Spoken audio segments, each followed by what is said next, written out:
धर्म ओ अधर्म धर्म ओ अधर्म यह दुईटी पथ।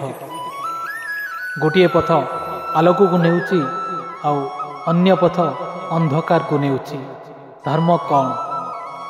धर्म माने केवल पूजा पाठ नुहे। धर्म हेउची सत्य, न्याय, दया और मानवतार पालन।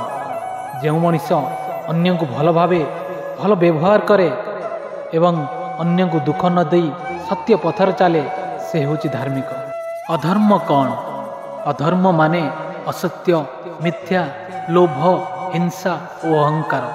जोठी सत्य अस्वीकृत, जोठी अन्य को दुख दे निजर सुख खोजा जाए सेठी अधर्म बसीताए। जीवनर धर्म और अधर्म दुहे सहजात। प्रत्येक मनीष पाखरे ये दुईटी जाक रही है। गोटे सत्यर शब्द, अन्यटी असत्य, लोभ, अहंकार आवाज। जो मनीष सत्यर आवाज को शुणी चले से धर्म चली थाए। मने रख, धर्म केवे जाति धर्म एवं मंदिर न थाए। से रही थाए मनुष्यर मनरे। जोठी भल पाइबा अच्छी, जोठी सहानुभूति अच्छी, सेठी धर्म ही अच्छी। अधर्म सदाकाल पर जीते नहीं।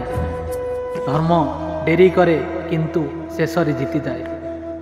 जेपरी अंधकार केबे आलोक को रोकी पारे ना, सेपरी अधर्म केबे सत्य को हराई पारे ना। धर्म हेउची आलोकर पथ। से आमको शिखाए निज को निजे जीतवा को।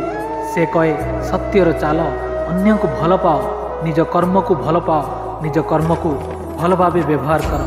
धर्म माने भगवान भय नुहे। से होची भल विचार, भल करिवार साहस। अधर्म हेउची अंधकार पथ। से लोभ, अहंकार, ईर्षा और मिथ्यार जन्म निए। अधर्म माने कुए तुमे सबुठारु बड़, अन्य समस्ते तुमठारु छोट। यही भावना मनुष्य को धीरे धीरे नष्ट करे एवं मनुष्यतारु दूर कर दिए। तेणु निज मनर धर्म को जाग्रत रख, सत्य कथा कुह, भल कर्म कर एवं दयारे चाल। कारण यही हेउची मनुष्यर प्रकृत धर्म।